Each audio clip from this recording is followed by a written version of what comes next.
Hi again, everyone. Welcome to the fourth episode of WDT Podcast. What do you think? I'm Faiz Apangai, and I'm Aldi. we'll be your host for this episode. This month, we'll return to a socio-cultural topic.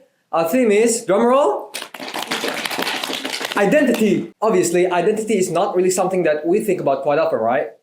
But it definitely permeates every aspect of our life.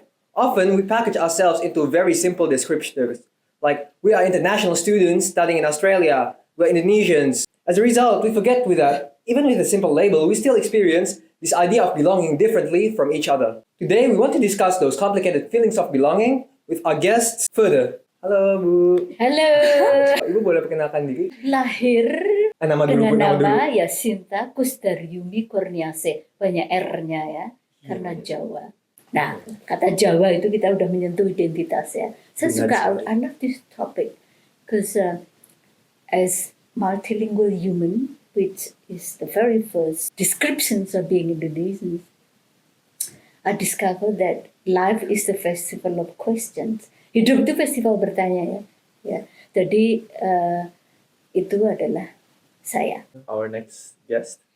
Halo, namaku Victoria Elizabeth Winata. Jadi nama yang kurang Jawa. Yang kurang Jawa, tapi pokoknya aku juga berasal dari Jawa, seperti Ibu Yasinta. Kita berdua berasal dari Jawa Tengah. Aku dari Semarang. Lahir dan gede di Semarang dan di Bali, kemudian berpindah ke Melbourne. Are you guys a citizen or do you guys hold? Are you guys only a PR or are you guys still working on it? Saya jadi PR. Ya, kayaknya pertanyaan itu selalu jadi pertanyaan penting ketika ketemu bersama-sama dengan sesama warga Indonesia yang ada di sini ya. Ya, karena banyak rekan-rekan saya juga yang kemudian memutuskan untuk menjadi memilih paspor Australia, dan alasannya kebanyakan itu secara akademik atau praktis. Kalau untuk saya kayaknya tidak ya, karena itu karir saya adalah di bidang bahasa dan budaya Indonesia. Jadi ada elemen mungkin spiritual, sosial, budaya, praktikal juga. Yang jelas saya masih perlu akses untuk sering kembali ke Indonesia. That's just one of the obvious reasons. So I've been in Australia for much older than you guys. You not born yet. 30 tahun. Wow, 30 Gusti tahun. Ya, Allah. setelah S1 bachelor, kemudian saya ke Tasmania sampai sekarang ini, dan nampaknya saya akan jadi PR. Ada keinginan untuk pulang ke Indonesia. Kalau aku sendiri sih masih PR juga, seperti Ibu Yasinta. Waktuku in Australia, it's obviously shorter because I wasn't born yet when we moved here. Tapi aku sudah kayak cukup lama sih for someone of my age. I've been here for almost 7 years. I moved here when I was 13 going on 14. Aku pindah ke Melbourne karena mamahku dia nikah sama orang Australia, dia bapak tiriku, dan itu suatu hal yang ingin aku sebut. Interesting. So, do you refer yourselves as Indo-Australian or just Australian or just Indonesian? With me personally, I still refer to myself as Indonesian. I don't know if I could ever refer to myself as Australian. Or Indo? Yes. Oh. No, never Never. Indo-Australian. No, never. Is there a specific reason for why you Yeah. can't see yourself as an Australian? That's an interesting thing that I've thought about because I love Australia. Aku nggak benci sama Australia sama sekali. I really love Melbourne. I consider it my home as well. Tapi I don't know ya, karena kan identitas itu bukan suatu hal yang fisik atau konkret ya, tapi I think it has to do mostly with perasaan, with feeling, and I just personally don't feel Australian. The answer is sesingkat itu sih, sesederhana itu, and I don't know if I will ever feel that way, but at this moment I don't think I would ever refer to myself as that. Totally understand what Yeah. she's been saying. Saya itu seperti pertemuan banyak hal. Jadi sebuah proses ya. Jadi dulu lahir di Indonesia dari keluarga yang sangat multilingual. tapi wacananya sudah banyak sekali bacaan sejarah dunia, melihat betul. televisi, mendengarkan radio macam-macam. Satu yang sangat menonjol waktu itu di dalam keluarga saya, bacaannya salah satunya adalah bahasa asing, yaitu bahasa Inggris, yang membuat saya penasaran. Kemudian saya memutuskan bahasa Inggris menjadi salah satu fokus ketertarikan saya, hampir menjadi obsesi ya. Kemudian karir mengalir, saya menulis puisi, saya menulis textbook, saya belajar linguistik, satu dan lain hal. Kemudian saya mendapatkan diri saya sebagai seorang akademisi, penulis, dan advokat bahasa dan budaya Indonesia. Ya. Setelah itu, ketika masih kecil saya sebenarnya sudah penasaran, ingin tahu mengapa bahan-bahan yang ada dalam rumah di media itu semuanya bahasa Inggris, sangat dominan sekali. Lalu saya punya cita-cita, saya ingin keluar mencari di mana bahasa itu asalnya. Itu salah satunya ya. Kemudian yang terjadi seperti itu, setelah S1 saya langsung mencari beasiswa yang ada di Tasmania. Oh, Tasmania. Tidak ada orang yang tahu Tasmania waktu itu di Indonesia. Ketika saya pamit, itu kan Afrika kan, Tanzania ya, Tanzania. mirip, Di situ, nah kembali ke pertanyaan tadi ya. Nah dalam prosesnya ternyata saya mencari bahwa saya punya banyak hal yang ditanyakan, yang bisa saya jual, yang bisa saya bicarakan adalah budaya dan bahasa Indonesia.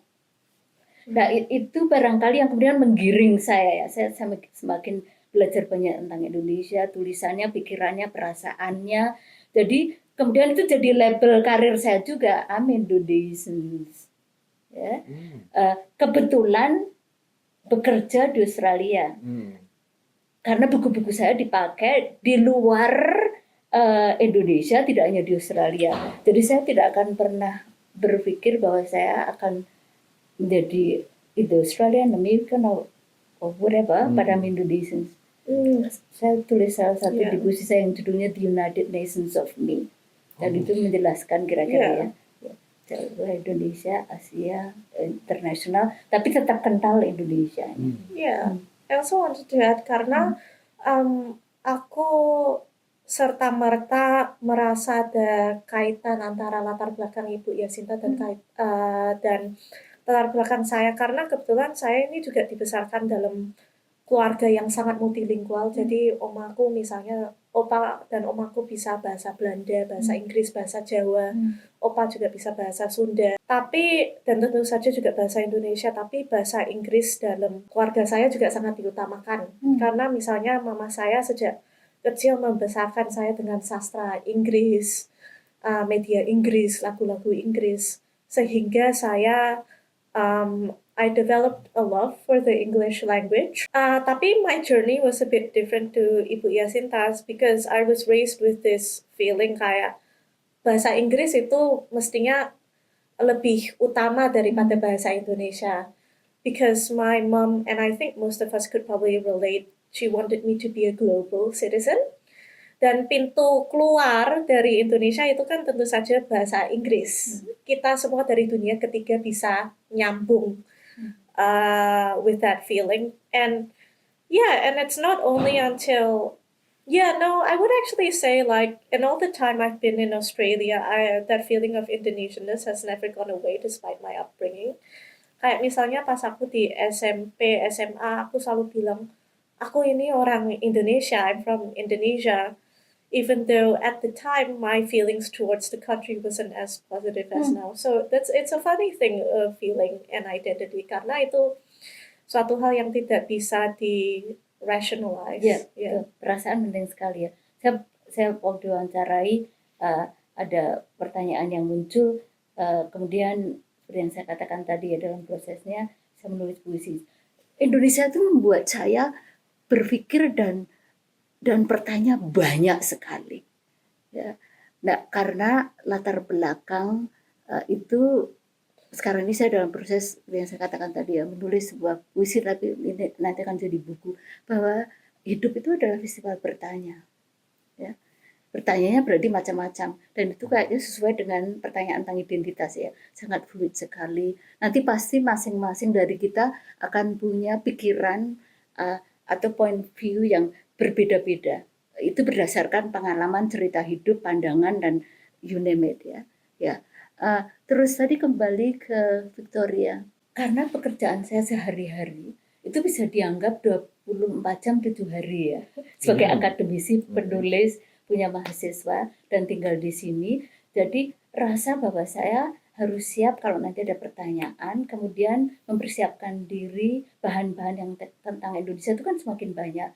Barangkali sadar tidak sadar itu kemudian seperti memperkaya perasaan saya bahwa saya apakah ini aku ya seperti itu. Lalu saya juga sering menjadi tempat anggota-anggota Indonesia diaspora yang masih muda ya, karena saya selalu di mana-mana itu paling tua. Pertanyaannya macam-macam ya. Ya itu tadi bahwa kalau dipikir-pikir orang Indonesia yang keluar, istilahnya begini, meskipun kita keluar dari Indonesia, tapi Indonesia tidak akan pernah keluar dari kita. You take the man out of the sea, not the sea out of the man. Iya, tadi ada yang cerita ada tentang ibu yang selalu membuat makanan Indonesia ya. Bahasa cinta Indonesia itulah Indonesia. Lalu karena bacaan banyak, kemudian saya melihat petanya Indonesia di dunia ya. Karena semakin banyak orang yang mengamati dengan masalahnya. Keberagaman Indonesia yang tidak ada duanya. Ini bukan klise. Ini sebenarnya ada yang seperti itu. Dengan sejarah gelapnya, dengan sejarah indahnya. Saya mendeskripsikannya sebagai Indonesia itu organized chaos. Yeah. Kalau nanti dicari itu ada di kita masing-masing. Organized chaos. Nanti mungkin kita secara bisa Indonesia. diskusi nanti lagi. Iya. But tapi I think kalau for me myself, I think I'm kind of the exact opposite of you guys because I don't really describe myself to other people, other non-Indonesians as an Indonesian anymore. I usually just describe when I'm asked, "Oh, where are you from?" I usually always answer, "Oh, I'm from Sumatra." I have never been to Sumatra I haven't been in Sumatra for like decades. Yeah, karena kamu orang Padang kan aslinya. Betul sekali, but I was born and raised in Jakarta. I actually feel more Jakartan than Padang. Sebenarnya gue kayak Padang palsu sih, jujur. Tapi Pas ada pertanyaan, jawabannya saya dari Sumatera. benar sekali. Yeah, that's Cool. Yang bertanya siapa? Orang non-Indo. yeah, Nah, and that's menarik. No, because personally, I feel like if I just describe myself as an Indonesian, they will already have existing stereotypes of what I will be, of what I could be. So to avoid their stereotypes, their gaze, I always say to them that I'm Sumatran because I don't think most of these people even know where Sumatra is. If I'm gonna have to be honest. Iya. yeah. Oke. So yeah, I think that's like Yeah, one of the ways I am subverting their expectations and putting myself into the undefined. Because I don't want my country of origin to fully define me. I'm partly defined by it, but I'm also defined by other things. Yep. Yeah, I think like that's a struggle that all of us have. That's really interesting what you said because I never introduced myself as aku ini orang Jawa kepada orang-orang non-Indo because I don't even think they know that Java exists. They don't know Bali. They know Bali. Aku orang Bali tapi enggak. Yeah, so I never say that simply because of the practical reason kayak tidak mungkin orang non-Indo unless kecuali kalau mereka belajar tentang Indonesia ya that Semarang is a real city or a real place.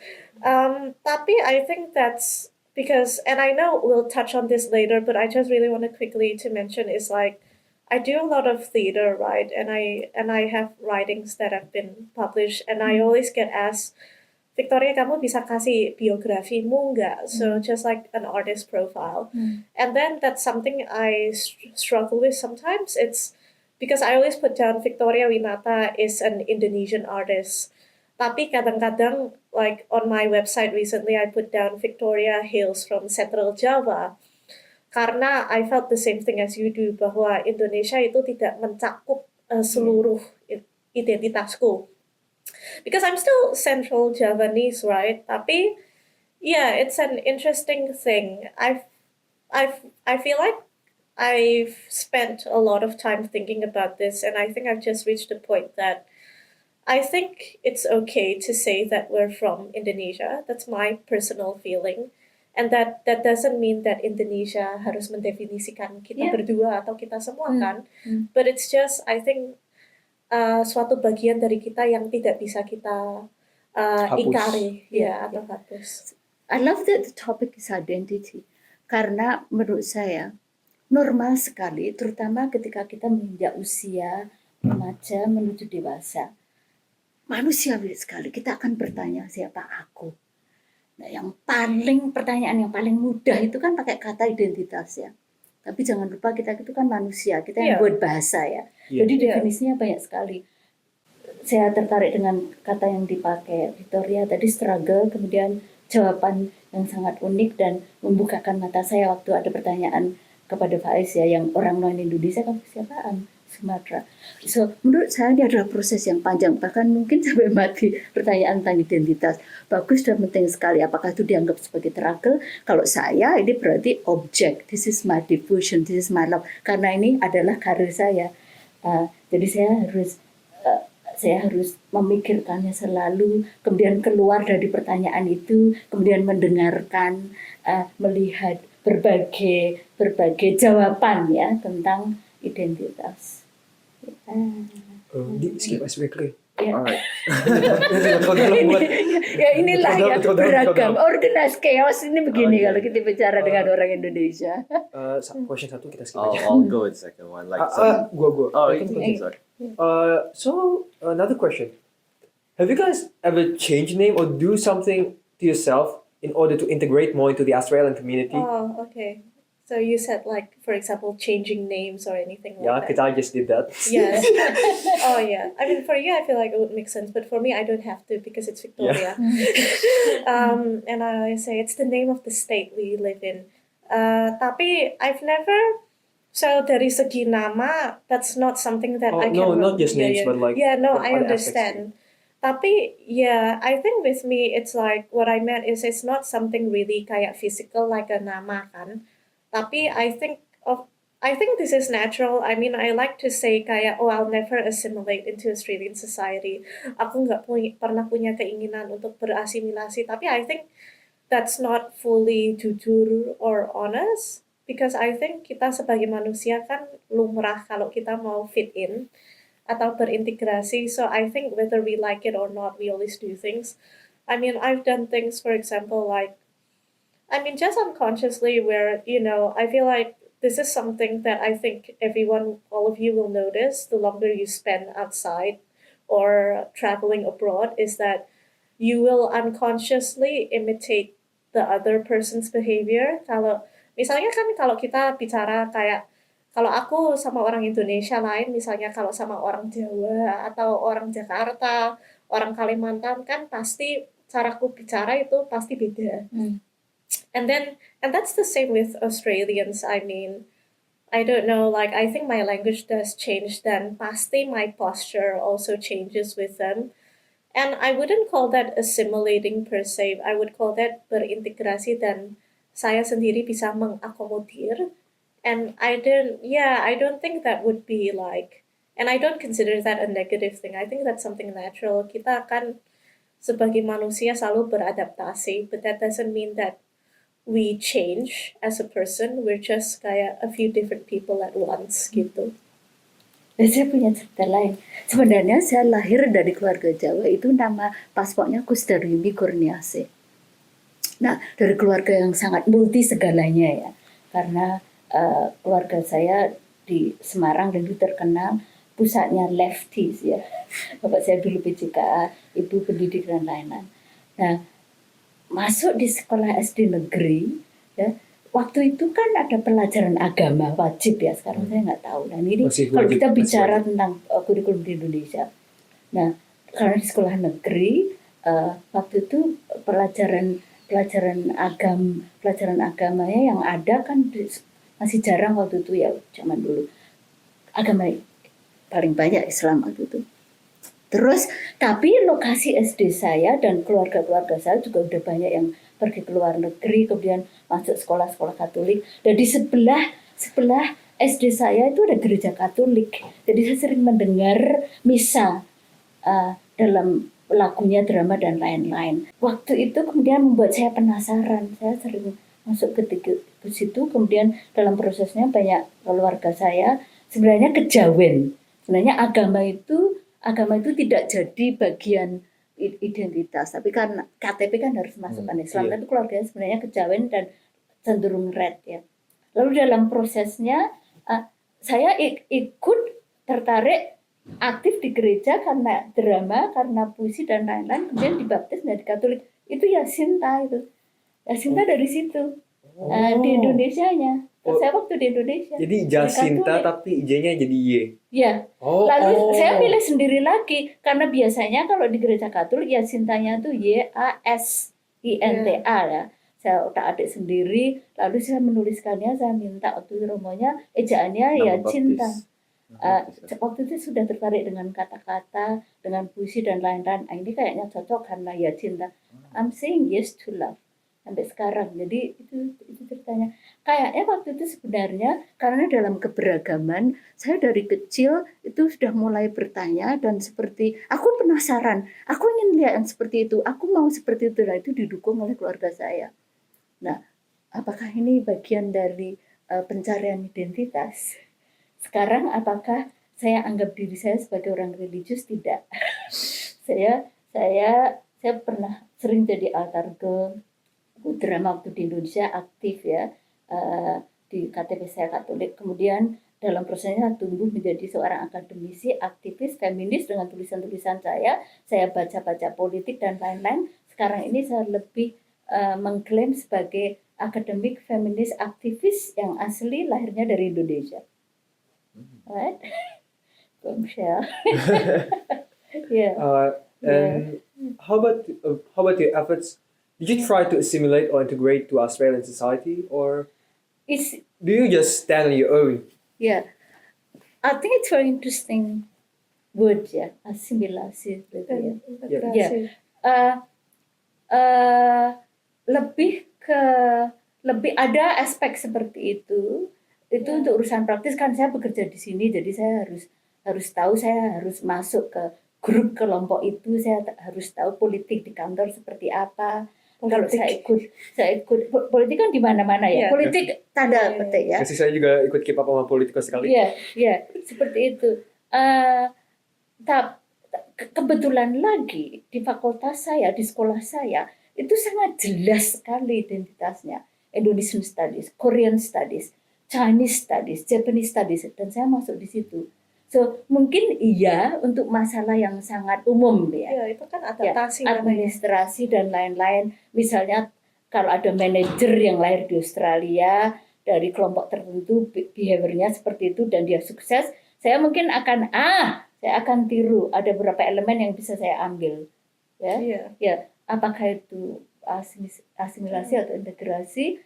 Mungkin negosiasi, kompromi. I think that's I think negosiasi is a good word because recently itu one word that I've been using a lot and I really like that you mentioned that karena I think we think a lot too much about asimilasi. Karena misalnya kalau aku bicara sama mahasiswa Indonesia yang internasional ya kayak kalian semua, sometimes it's hard for me to explain to them kayak sore kali ada orang Indonesia yang bilang, oh kamu sudah sudah jadi orang bule ya sekarang. Oh kamu ini kok kayak orang Australia sekarang ya. Nanti kok kamu ini sudah kurang Jawa sekarang atau kurang Indonesia. And aku benci banget sama wacana itu. And I think this is something that semua mahasiswa internasional, I'm looking at the camera, you need to know. Karena because I think it's like just because we've lived overseas, karena kan sudah dengar dari logat kita berdua sangat Jawa banget. Medok. Tapi kan kita kan nggak berasimilasi seperti dikatakan Ibu Yasinta, it's a constant negotiation.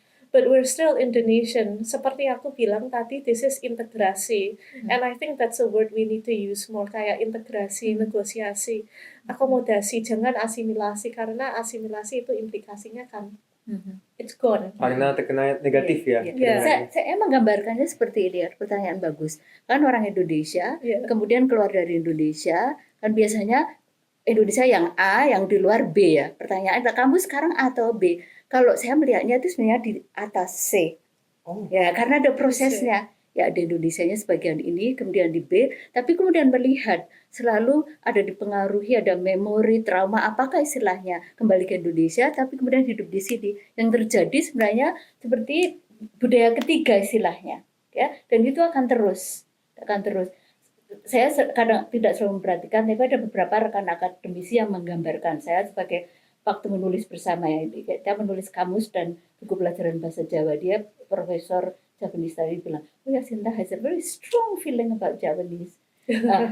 Itu membuat saya, okay, that's interesting. Terus ada orang yang lainnya yang baca buku-buku puisi saya, oh ya, Sinta is very strong about her position about being Indonesians, di buku puisi Indonesia saya. Terus di puisi yang bahasa Inggris yang macam-macam itu, mereka juga ada pendapat tersendiri. Itu masukan yang saya nikmati, tapi bahwa saya yakin ini sebuah proses yang panjang. Sebenarnya saya di sini, ya, tidak A atau B, tapi ada di sini dan akan terus. Yes. Jadi itu di luar kotak. Intinya. Saya sih personally juga agree sih, apalagi dengan konsep yang tadi Victoria bilang soal multiple persons in a person, itu saya agree. Soalnya kalau definitely saya ini ada beberapa orang, kalau misalnya ngomong sama orang-orang Indo ya, misalnya mahasiswa internasional, Faiz A. Kalau saya lagi misalnya ngomong sama teman Australia saya, Faiz B. Kalau misalnya saya lagi di publik, Faiz C, kayak gini. Gojilong. Asimilasi itu. Ini sih asimilasi. Tapi multilingualisme juga punya peran dalam hal ini. Dan manusia Indonesia seperti itu. Dan ditambah lagi misalnya kemarin ada yang tadi ada yang cerita ini kayak misalnya tinggal di Perancis 7 tahun, pasti ada elemen tersendiri yang masuk di situ yang membuat kita jadi banyak orang dalam diri kita. Benar. Sama kalau misalnya saya lagi ngomong nama kakak saya itu Faiz D. Jadi kayak ada A B C D, udah ada 4 itu. Mungkin ada berapa lebih banyak kali ya. Mungkin kita kan belum take into account kayak misalnya online accounts, online personas and other stuff. So definitely there's a lot of personas inside of us. Nah itu kan asik lah. Menarik sekali. Organized chaos. Do we want to move to question 3?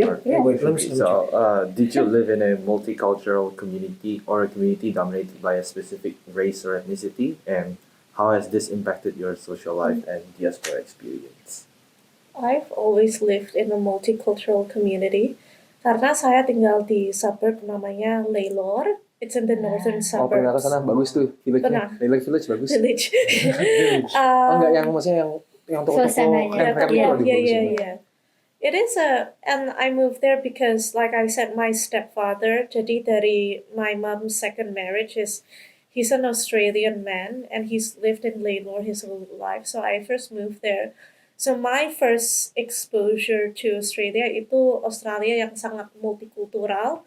Saya sengaja dikirim ke sekolah public school. Which was very multicultural, so you'd have orang Arab, orang Italia, orang Yunani, orang Asia, and I really love that environment. So growing up, in Australia, I interacted with all sorts of migrants, and I really appreciate that. Karena once I got to universitas, the environment is still multicultural. I don't think you can escape from multiculturalism in Melbourne, and why would you want to escape? Tapi di Melbourne ini, I've noticed that tiba-tiba it's very kayak segregated. Segregated, and it's a very kayak the orang bule yang aku temui, mereka itu kayak Anglo-Saxons, kayak keturunan Irlandia, keturunan Inggris.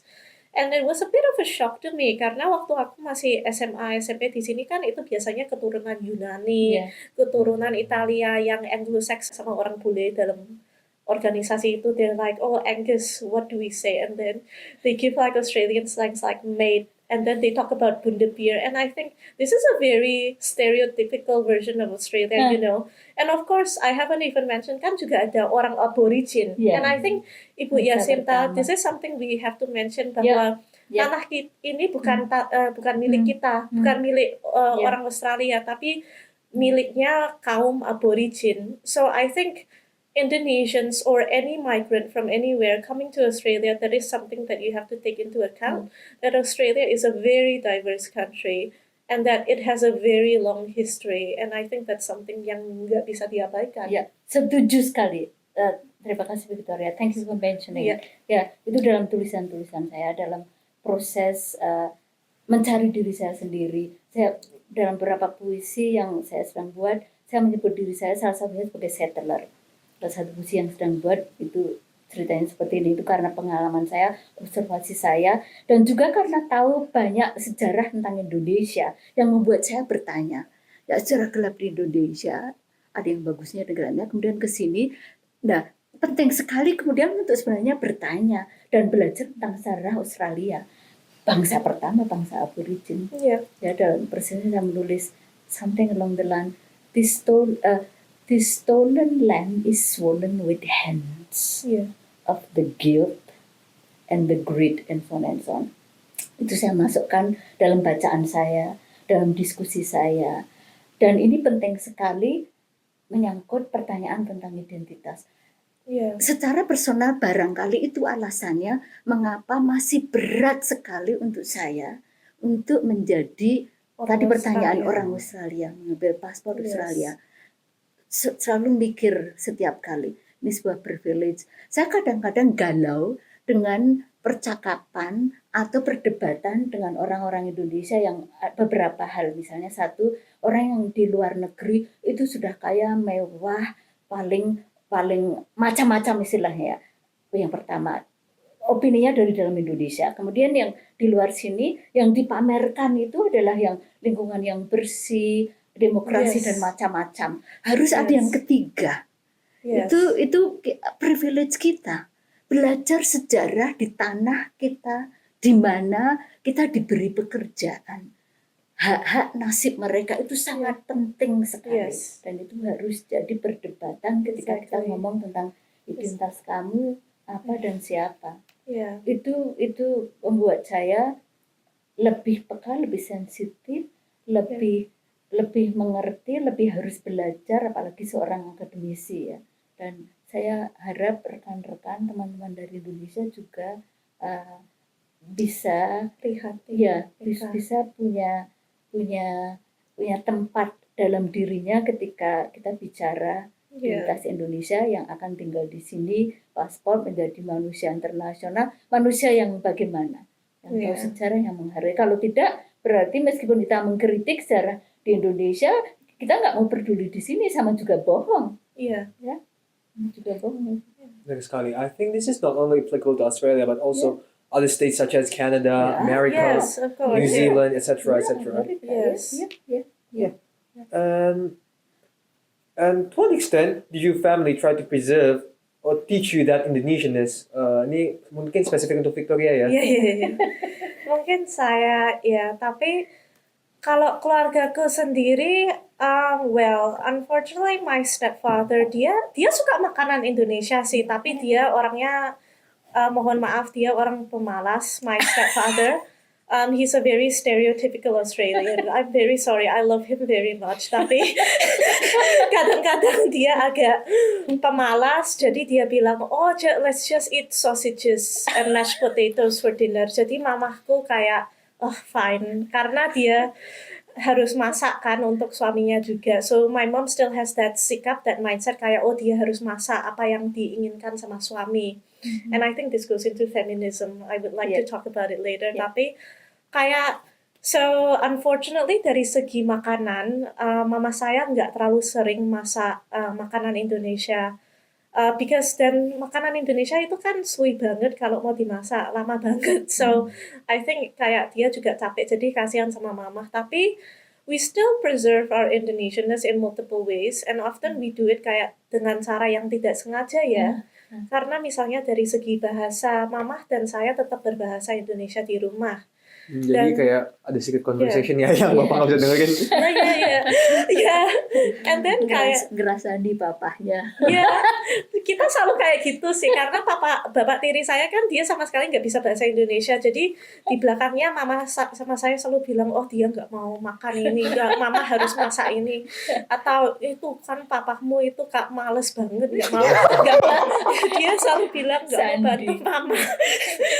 Tapi no, we have a loving family. Tapi kayak mama sama saya masih berbahasa Indonesia, and my mom dia kan masih kayak kita sering campur bahasa Jawa sama bahasa Indonesia. Orang Indonesia mereka selalu kaget, kok Victoria masih medok banget, kok kamu masih tahu kayak kata-kata Jawa kayak piye, mbek, to, ya. Tapi mama saya itu kayak sering kayak campur-campur gitu. Dia misalnya mama saya nggak pernah bilang rada, dia selalu pakai rodok. Dia selalu bilang be, dia selalu bilang kayak kalau saya punya masalah kan I always say mom I have aku punya masalah, mama saya selalu bilang terus piye. Itu kan Jawa banget resumenya. Jadi dari I would say kayak terutama dari segi bahasa ya, and I found my own ways to not fully kayak mengandalkan keluarga saya. Not to fully depend on my family to preserve my Indonesianness. Like I still make efforts misalnya untuk nongkrong sama orang Indonesia. If my mom won't cook for me, aku ke restoran Indonesia atau nyari kayak ibu-ibu yang bisa masak buat saya kayak ibu tuh. Ikut acara-acara ke Indonesia yang ada makanannya gitu. Oke. Nah ini kalau saya mau jujur,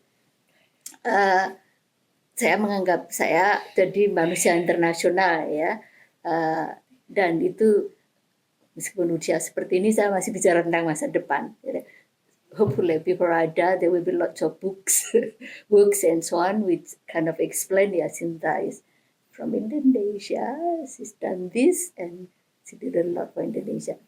Yang paling berat untuk saya itu makanannya sampai detik ini ya, makanannya satu. Jadi sebenarnya memasak makanan Indonesia itu jadi terapi untuk saya karena kesibukan saya. Saya anggap itu seperti menulis puisi, memasak makanan Indonesia.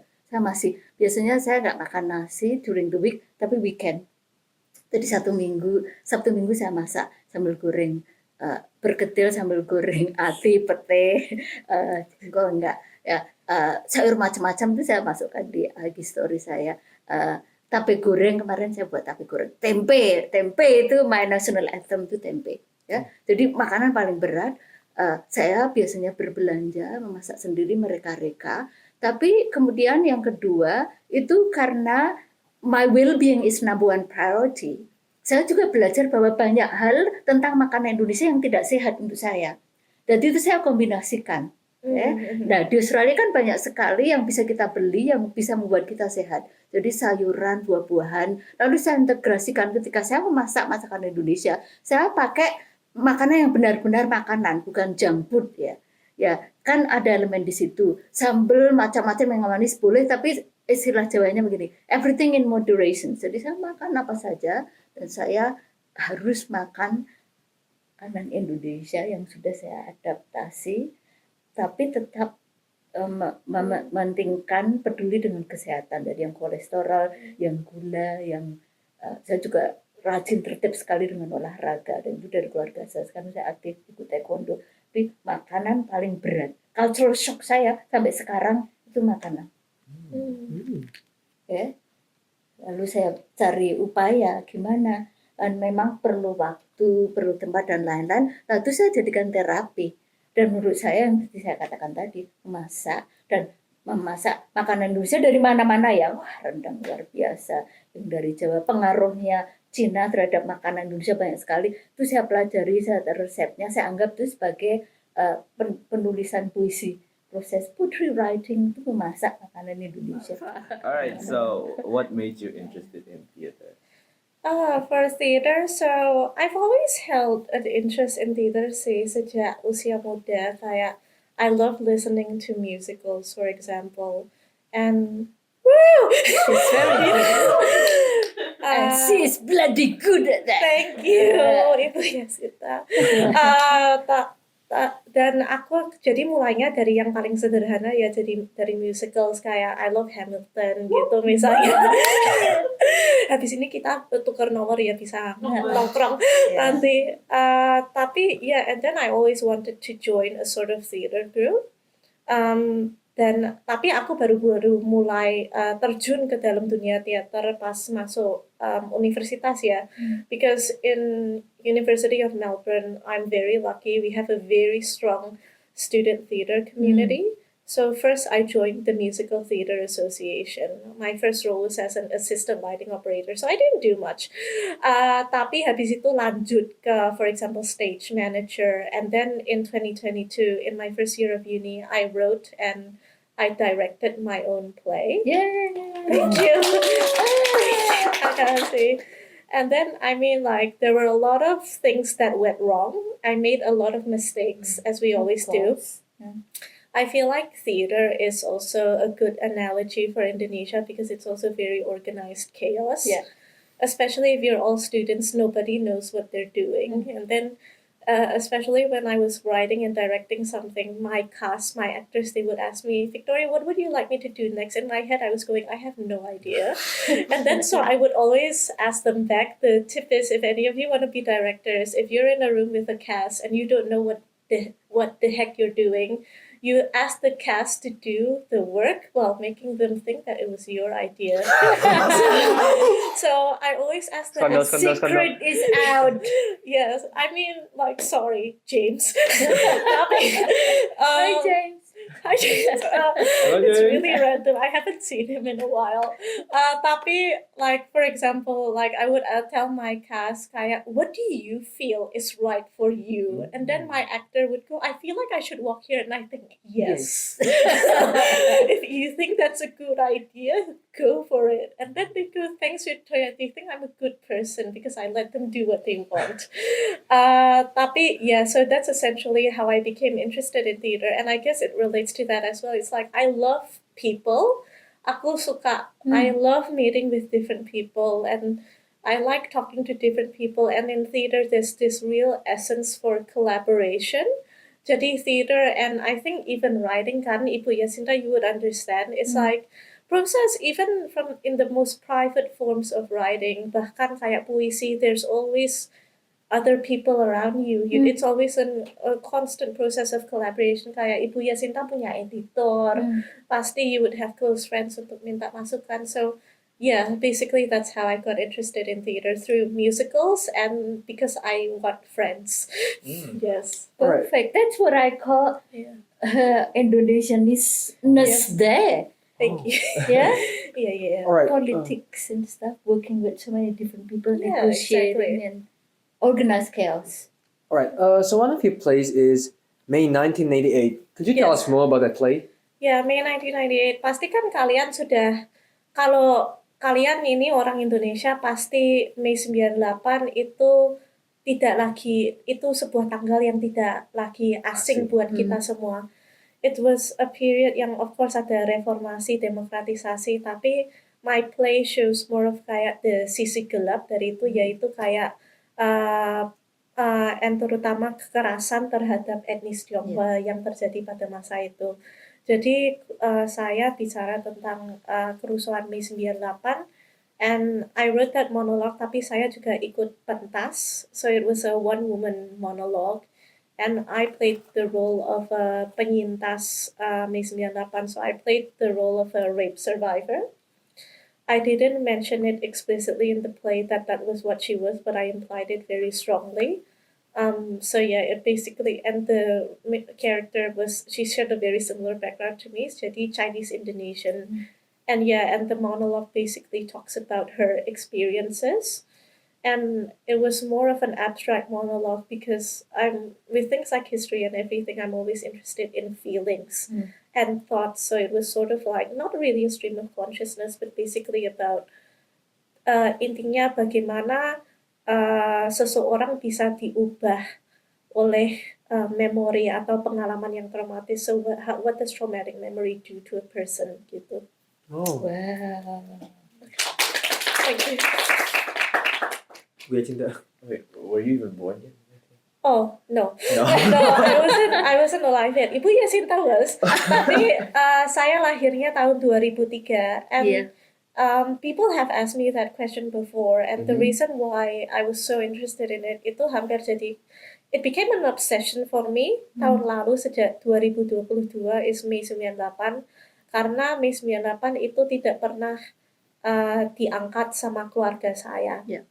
My mom is, she has a lot of trauma yang terkait dengan Indonesia. So she always talk to me about kayak rasisme yang dialami sama dia dan lain sebagainya, tapi Mei 98 tidak pernah disinggung Tabu sama ya. sekali. Ya tabu. Hmm. Tapi baru saya masuk universitas kan saya ngambil jurusan Indonesian Studies, and that's one of the best decisions I've ever made because it taught me so much about being Indonesian. Yeah. And one of the things it taught me about was Mei 98. Jadi dari titik itu, dari titik Indonesian Studies, I became interested in Mei 98 gitu. Okay. All right. So, Bu Cinta. Yeah. So you're a lecturer of Indonesian Studies in Monash, right? Yeah. Can you talk more about how you are about your involvement in workshops that are trying to bridge barriers between Australia and Indonesia? Oke. Jawabannya bisa panjang, tapi bisa diringkas ya. Jadi dalam prosesnya sebagai orang Indonesia, saya tiba di sini, kemudian karir yang tepat, barangkali sampai saya tidak ada, jadi akademisi di Indonesian Studies. Tapi ada perubahan sistem di perguruan tinggi di Australia ya. Dan ini strategi juga, karena selalu ada masalah tentang jumlah orang Australia yang belajar Indonesian Studies, dalam hal ini bahasa. Tapi aspek yang lainnya banyak sekali. Di Australia ini ada jumlah Indonesianis, ahli Indonesia paling banyak di dunia. Yang ekonomi, Islam, politik, immigration, history, macam-macam ya, linguistik. Tapi pertanyaannya adalah ketertarikan untuk belajar bahasa itu semakin menurun. Nah, itu nanti kita bisa ngobrol di podcast yang lainnya ya, karena saya punya tulisan banyak. Lalu itu jadi pertanyaan, dan jawaban saya adalah saya harus menjadi akademisi yang bisa mengajar Indonesian Studies dengan percaya diri. Tapi yang kedua, saya juga harus bersedia belajar, ikut mengajar dengan jurusan disiplin yang lainnya. Nah, itu yang saya lakukan untuk tadi jawabannya, supaya saya bisa menjembatani, mengajak orang-orang yang tidak tahu, tidak tertarik, tidak belajar tentang bahasa Indonesian Studies supaya ikut tertarik dan tahu Indonesia itu apa gitu ya. Jadi di Monash saya mengajar, pekerjaan utama saya mengajar Indonesian Studies, kadang-kadang membimbing mahasiswa S1 S2, lalu saya juga mulai mengajar mahasiswa di jurusan Global Studies. Itu tidak ada hubungannya dengan bahasa Indonesia. Salah satu mata kuliahnya namanya Youth and Agency and Social Change. Jadi di bio saya 20 tahun yang lalu saya tulis Youth, Language, ada gendernya di situ, and Activism. Kayaknya tadi ya, itu ringkasan identitas ya. Dan itu masuk macam-macam ya. Cinta saya terhadap Indonesia, kritikan saya terhadap Indonesia, Jawa, dan semuanya bahasa Indonesia, lalu bionya, dan itu kerjaan yang saya lakukan. Jadi saya nggak cukup untuk ngajar di Monash. Saya jadi sekretaris jenderal UN di Victoria. Jadi itu menyelenggarakan sidang PBB setiap tahun untuk siswa SMA di seluruh Victoria dalam bahasa Indonesia. Jadi saya harus menguasai temanya, tapi dalam bahasa Indonesia. Ya, ini negosiasi lagi ya. Jadi nggak cukup hanya ngasih tahu orang belajar Indonesia, saya harus tahu topik-topik topik-topik yang relevan dengan mereka. Saya bekerja sama dengan media, dengan SBS, ABC, harus siap sedia kalau ada wawancara. Di Indonesia juga seperti itu. Saya sering mengajar, ngasih kuliah mahasiswa Universitas Indonesia. Saya bekerja sama dengan VILTA, Victorian Indonesian Language Teachers Association. Saya aktif sekali di semua ormas Indonesia diaspora. Meskipun tidak selalu datang, tapi nama saya taruh di sana. Karena itu penting untuk saya, supaya saya tetap belajar ya yang terjadi di luar universitas. Kalau tidak, saya nggak mau hanya duduk di kantor menjadi akademisi, karena itu elemen yang Indonesianya tadi hilang. Saya ingin juga dikenal, juga bisa berinteraksi dengan masyarakat Indonesia yang dari pekerjaan latar belakang yang macam-macam.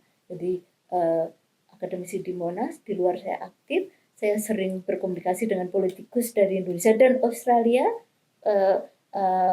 Jakarta dan Canberra, guru-guru, keluarga guru-guru, dan apalagi ya, masih banyak kegiatan yang ada di agenda saya. Salah satunya Indonesian Language Holiday Program. Jadi itu membawa anak SMA kelas 9 sampai 12 dari seluruh Victoria ke kampus di Monash. Kemarin dulu sempat bekerja sama dengan PPIA ya. Jadi 2 hari memasak, menari, silat, main games, keliling kampus dan lain-lain. Jadi barangkali itu cara saya ya supaya gimana bisa jadi jembatan. Tidak hanya ke satu pihak tapi beragam. So jelek-jelek mungkin di Australia saya dikenal Yasinta Indonesian Studies. Wah, dia percaya diri, dia sangat kritis sekali dengan pemerintah Australia dan juga pemerintah Indonesia. Saya like to be somewhere there, but I have to keep learning.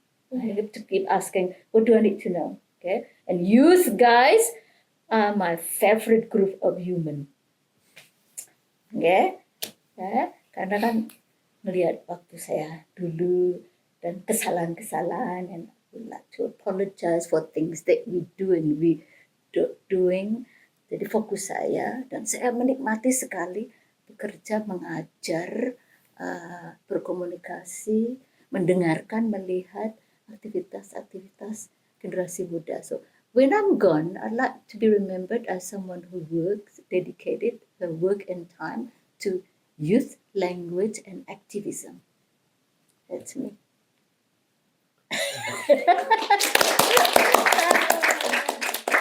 Ini salah satu guru saya di Victoria. You don't know that. I'm watching you. What I said everything.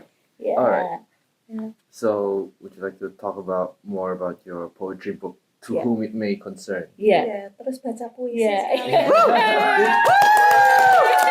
Oke. Ya. Jadi ini sebenarnya lahir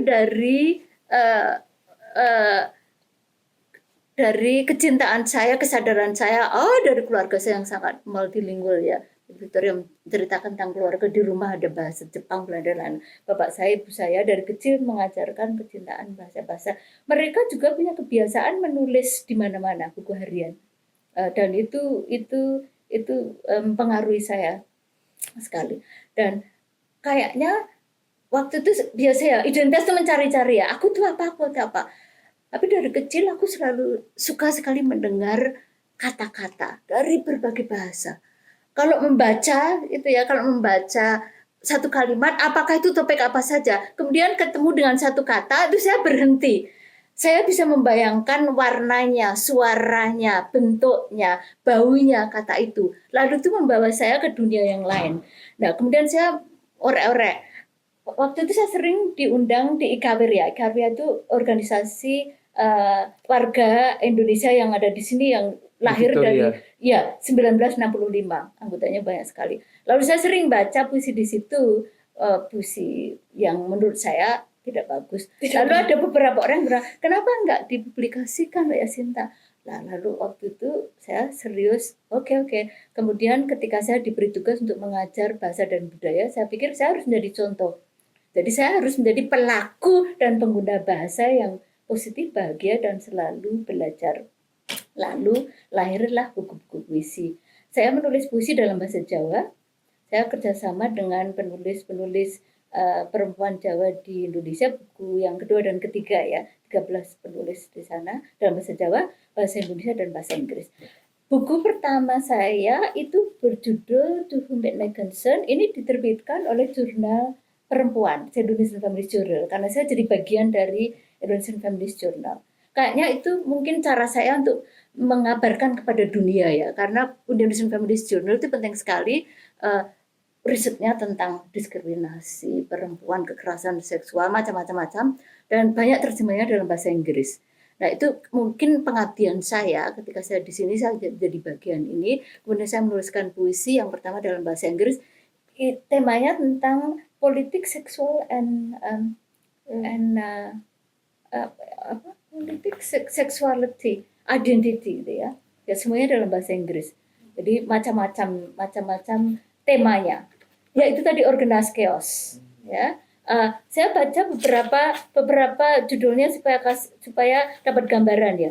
Misalnya Your Forever War itu tentang comfort women. Pernah dengar cerita ya, yang perempuan dari zaman Jepang, dalam Belanda, ini bacanya di sini covernya. Jadi saya kerjasama dengan aktivis yang menulis tentang sejarawan dari Melbourne Uni menulis tentang ini ya.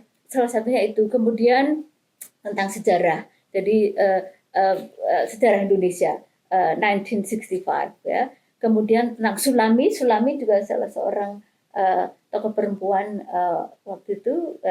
Kemudian ada Looking for Pak D 1965, ada The United Nations of Me, it's about my identity, ada Jezebel, ada tentang agama, ada tentang Kardashian, Oh. ada tentang If God is a Woman, ada Man God, ada Women's Language Appeal, ada Every Gay Man, ada Two Finger Salute, itu tentang virginity test. Siapa yang tahu tentang virginity test Oh, ya? iya. Ya kan? Nah itu saya menulis di situ, ya, tentang kritik saya dalam bahasa Inggris. Supaya di luar juga tahu, dan ini dipakai kampanye ketika ada upaya untuk mengkritik dan mendesak pihak militer Indonesia yang masih secara rahasia melakukan praktek tes keperawanan. Ada Those Young White Girls, itu tentang white cream. Ada The Kardashian Dictionary of Life, itu tentang pop culture, ya. Ada Britania, ada Miss Swift, ada macam ya, rich, ada lingkungan, ada banyak hal, semuanya. Ini yang saya anggap mungkin sebagai seorang Indonesia yang dibesarkan dalam multilingual family, dalam segalanya, organized chaos, kemudian keluar, kemudian belajar terus, posisinya di Australia dengan banyak hal yang saya lihat, dengan kritikan, lalu lahirlah ini. Saya harus tulis dalam bahasa Inggris karena saya merasa I need to tell people about Indonesia, about what I think. Ya. Yang kedua, dalam bahasa Indonesia, aku perempuan dan kata-kata, dan itu lebih panjang, dan itu juga diterbitkan oleh jurnal perempuan. Saya donasikan isinya, penjualannya semuanya kepada jurnal perempuan. Jadi I don't make money because that's my way probably to unleash my Indonesianness in a very critical way. In a way that I can do, which is writing poetry. Mau baca satu? Satu boleh, satu. Ya. Tentang apa ya? Your favorite one. Yeah. Favorite. Aduh, If everyone, semuanya, that'll be nice. semuanya favorite. Oke. Kalau gitu Favorite. ambil Bentar ya. pikirin nomor random 17. habis itu buka 17 halamannya. ya kayaknya, 17 ya. 17. Oke. Ini kayaknya tertarik karena tadi berhubungan dengan dongengnya, ceritanya Victoria ya. The United Nations of Me. I'm tiny, ballsy, fussy, frenzy, crazy, sexy. I'm sweet, strong, sensitive, sarcastic, sensible. I'm angry, happy, grumpy, groovy, funky. I'm generous, gregarious, hilarious, curious.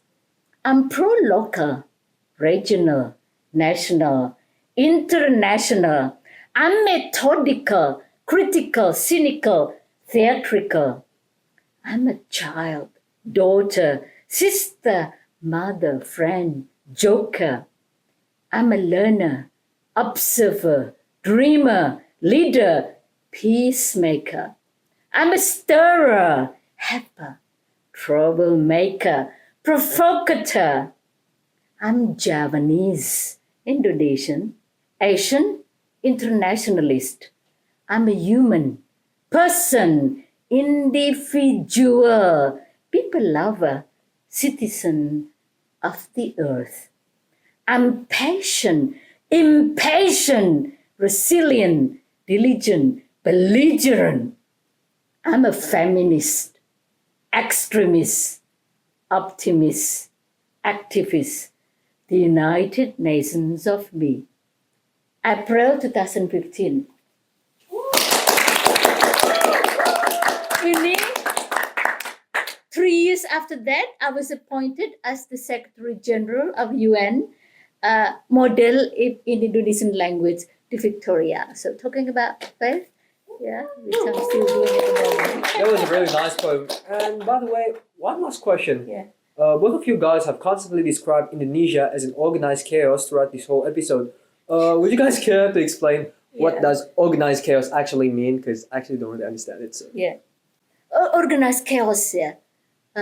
Itu saya luncurkan beberapa tahun yang lalu, dan itu karena proses pencariannya. Lalu dalam tulisan-tulisan saya itu seperti ini. kekacauan yang indah dan keindahan yang kacau. Itu bisa puitis, bisa spiritual, tapi juga bisa ada data. Ya, kita lihat aja jumlah pulaunya, keragaman linguistiknya, statistiknya, ekonominya, etnisitinya. Jadi faktanya ada. Yang banyak sekali beragam, masalahnya ada. Populasinya berapa? Hampir 300 juta ya. Saya selalu membandingkan dengan Australia. Berarti 300 juta masalah, mulut, telinga, point of view yang seperti itu. Ya.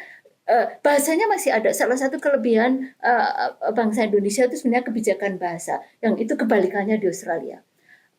Indonesia harus survive. Bisa survive karena melindungi keberagaman linguistik. Jadi you have very important role like in Sumatera, be proud of it. Karena itulah, itu yang dimaksud dengan organized chaos. Nah itu harus diatur, tapi chaos. Bagusnya adalah kita tidak akan pernah kehilangan atau kekurangan ide. Ya, karena banyak masalah. Berarti harus ada solusi, berarti harus ada pemikiran, berarti yang menulis teater, yang menulis puisi akan ada terus. Dan kita harus terbuka bahwa masalahnya banyak, berarti nanti solusinya banyak, berarti orang pikirannya banyak, berarti bahasanya banyak. Itu yang saya maksud. Nah kadang-kadang itu harus diatur ya. Tapi yang sudah diorganisasi. Contohnya lalu lintas. Siapa yang bisa menerangkan itu coba? Lalu lintas di Indonesia. Iya, lintas di Indonesia. It doesn't exist. Ya, makanya coba nyetir di sini tertib sekali, ada road rage, tapi kalau- ada di belakang Oh pelan. my God. Ini kalau di sana Yes. kan klik-klikan, aduh aku kemana segala macam. Kalau dilihat, kalau antropolog, kalau di- sosiolog Yes. belajar di Indonesia, itu yang dimaksud dengan organized chaos. Tapi Yes, survive. terlalu lintas. Karena misalnya saya punya cerita yang lucu sih. Because I recently had a friend kan, dia ngambil pertukaran di Jogja. And then the first night she arrived in Jogja, she was so scared of the lalu lintas. Karena kan kita harus nyebrang di Indonesia. Di sini you have the traffic lights itu kayak tik tik tik, di Indonesia nggak ada. Tapi and my friend, she was so scared to cross that she ordered food daripada nyebrang aja ke supermarket di seberang, itu daripada ke sana, she just stayed in her hotel. And then 24 hours she and her friends, orang Australia semua, they were stuck there, kayak terjebak. Dia bilang kayak, Victoria, aku takut, what do I do? And I said, you just have to cross. Tapi and then she said, I stayed at my hotel, I was too scared. Gitu. Tapi ya. Ada mahasiswa seperti itu. Datang pertama kali, lihat lalu lintas, lalu dia ingin pulang. Karena nggak bisa nyebrang. Nah, nah itu jadi bagian kurikulum, jadi bagian briefing kami. Okay? Cara-cara yang seperti itu, sebelum datang, di sini sudah, misalnya kita buat daftar. Hal-hal nyata apa yang orang luar Indonesia nanti akan datang, dan bagaimana mereka harus melakukannya. Salah satunya adalah menyeberang. Ya politiknya tadi bersama-sama dengan teman 20 orang nyebrang langsung bersama-sama, terus harus percaya diri, terus pakai gini gini. Nah itu kan tidak ada hukumnya, kan tidak bisa dijelaskan. Itu saya gambarkan sebagai yang organized chaos tadi. Dari makanannya, dari bahasanya, dari sikap-sikap generasinya, dari perubahannya, dari perdebatan politik, semuanya itu saya rangkum sebagai organized chaos. Tapi saya ingin melihat, karena ini bisnis saya adalah Indonesian Studies. Kalau orang Indonesianis di Australia juga paling diam-diam juga senang karena Indonesia organized chaos. Kalau enggak, di mana mereka akan meneliti? Pasti topik-topiknya tidak akan menarik. Tanya itu profesor-profesor dari Australia. Personally, for me, I feel like even though Indonesians love the cleanliness and neatness and how Australia is just so structured, I think like there's definitely a small part of them inside that definitely wants that organized chaos.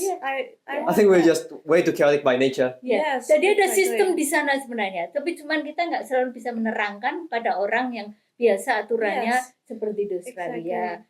Amber harus berhenti, green, terus zebra cross berarti nyebrang. Di Indonesia tidak seperti itu. The rules exist, but they are unspoken. It's like, I like the fact that you said it's organized chaos. Jadi dalam bahasa Indonesia itu kan kekacauan teratur. Jadi it's like, it's not kayak pure chaos. I think that's really important for people to understand. Like you said, there are a lot of rules there. Tapi we just do things differently. Kayak misalnya one of the most popular examples kan jam karet Yeah. misalnya, and how Indonesians understand Ah. time. Kayak it's like what you said. Aku setuju banget sih, Faiz. Kayak misalnya something that really frustrates me about being in Australia is how organized everything has to be. Kayak misalnya dengan waktu. Because my friends, for example, habis kayak 1-2 jam nongkrong, ya mereka bilang ya sudah, it's over. And then I really don't like that, karena kan di Indonesia itu lebih santai, bisa sampai berjam-jam kalau mau bicara. Tapi my friends here, they go, oh Victoria, I've already been talking to you for 2 hours. And then in my mind, I go, 2 hours, that's it? Itu kan nggak lama sebetulnya, because you can talk for hours, for days. Tapi sayangnya itu nggak bisa dilakukan di Australia. And unfortunately, that's something that I feel like we have to accept, karena di Australia memang it's really unfortunate that it's not possible to be as kayak sebegitu luntur As flexible. kan. Ya, as flexible, karena semuanya di sini setiap orang memiliki kesibukan masing-masing, and it's just in their culture to be kayak lebih individualis, tapi juga because their lingkungan makes them like that. They really are, you have to schedule everything. And I think it's like, aside from time, aside from lalu lintas, itu kan juga misalnya something that a lot of people who don't study Indonesia, they get confused by is our politics. It's like yesterday kan Anies Baswedan, sorry to make this political, tapi Anies Baswedan kan sekarang didukung sama PDIP. And then one of my friends... Oh ya, kapan itu? Oh, it's just very recently. Oh, okay. PDIP, they've been Wow. dropping hints, sekarang mereka mendukung dia untuk menjadi kayak cagup Jakarta. Okay. Iya, nggak tahu kalau sudah resmi sih, tapi Anies misalnya mulai pakai merah-merah gitu. Okay. And then one of my friends, she was so surprised. Dia bilang kok politik Indonesia kayak gini. And a lot of people say, aku nggak ngerti politik Indonesia. Karena kan their alliance, it changes all the time. Yeah. Selalu pindah-pindah partai. And it's not like it's just chaotic. Ini kan nggak random. There's a rule there. The oligarchy misalnya.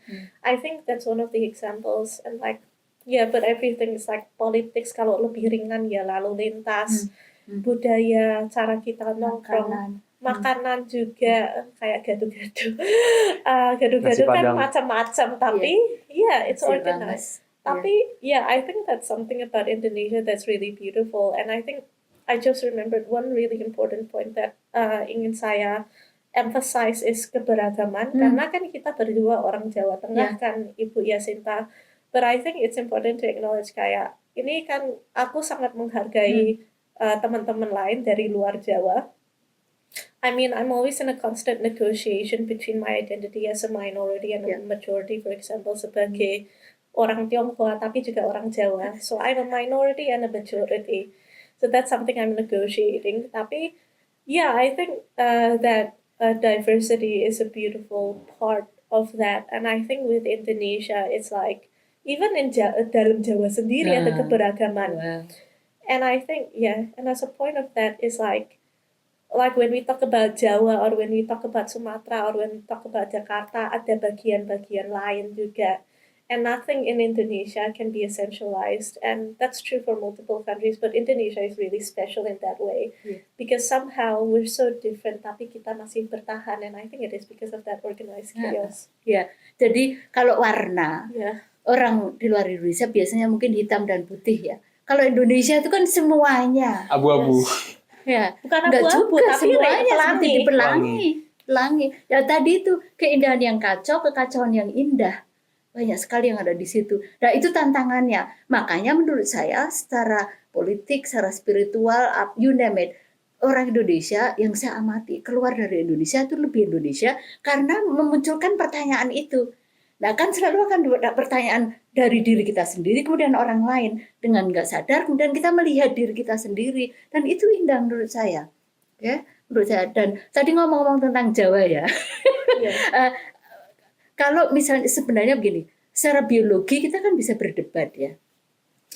DNA-nya di dunia ini yang paling jelas kalau kita bicara tentang manusia asli biologi itu barangkali Cina ya. Ya, Jawa itu kan sebenarnya manusia Indonesia itu kan apa ya? Enggak ada kan? Kalau kita secara biologi ya. Nah, kalau kita ngomong tentang saya Jawa, saya Sunda itu kan cultural ya. Ya itu tadi bagian dari mencari identitas. So I like to claim that I think there's a little bit of Chinese-ness in me because I like to think Yes. that I'm smart and you Thank name you. it, that kind of thing ya. Tapi culturally saya dekat dengan Yeah. Jawa. Yeah. Nah, sekarang bicara politik tentang Raja Jawa. I have opinions. Karena saya bilang sama dosen saya kemarin kan, Ibu Yasinta, saya nggak suka sama label itu. Itu bikin saya gemes sebetulnya. I really don't like that. Karena kan I feel like in our classes dalam Indonesian Studies kita selalu bicara tentang Jawanisasi. Jawa itu terlalu dominan. And I feel like ini bukan karena saya defensif karena saya orang Jawa ya, tapi it's because Java is so much more than that. And I don't like bagaimana Jawa sekarang diasosiasikan dengan politik, dengan elit.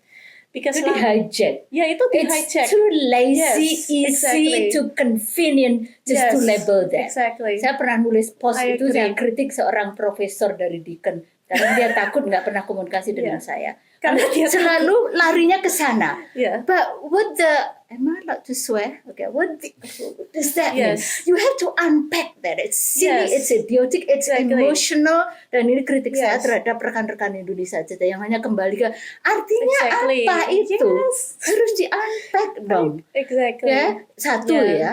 Jangan berhenti sampai di sana. Bagus bahwa banyak orang yang Yes. marah, kemudian marahnya ingin belajar tentang politik Indonesia, Yeah. tapi kemudian setelah itu kita harus lihat yang salah apa, harus kemana, bahasanya seperti apa. Kita harus datang ke Yes. situ karena undang-undang, kita harus datang ke perusahaan itu karena itu harus di-unpack. Okay? Jadi ada levelnya. Setelah itu kemudian dilakukan yang konkret, bicara dengan keluarga kita, dengan tetangga kita, dengan teman kita yang nggak tahu, harus diteruskan. Tapi hanya melabel itu tuh marah itu hanya emosi, sama saja dengan orang yang dia tuduh ya satu. Yeah.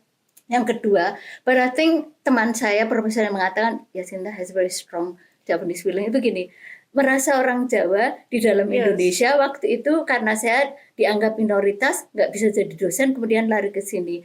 Terus di sini juga kalau dianggap Jawa itulah okay, do you know how I feel?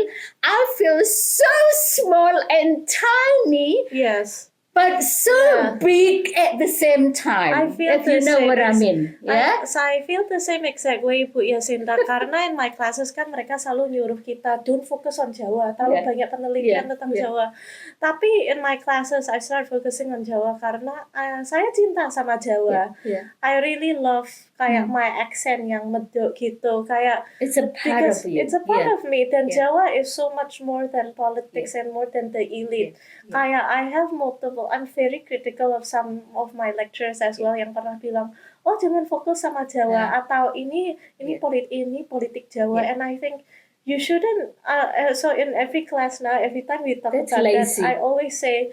Tapi Raja Jawa, I said to one of my lecturers, I don't like that label karena sebetulnya kayak what do you mean by that? Simplify. If we say everything is Jawa, what does that mean? Karena kan ini juga nggak adil untuk kita orang Jawa. Yeah. Because we're not politicians, we're not Yeah. part of the elite. Yeah. Kita masih rakyat jelata. Saya orang Tionghoa, saya minoritas, tapi saya orang Jawa. And my Javanese is kan beda dari Ibu Yasinta, dan beda dari Jokowi. Yeah. And that doesn't define us sebagai orang Jawa. Nggak Gitu. pintar. Itu menghentikan kita untuk berpikir Yes. lebih dalam, untuk melakukan tindakan-tindakan yang lebih Yeah. lebih positif menurut saya. Jangan Yeah. berhenti di situ. Yang artinya apa? Berarti mungkin korupsinya, berarti tidak transparansinya, Yeah. berarti yang hal seperti itu. Itu yang sebenarnya yang harus That's the problem.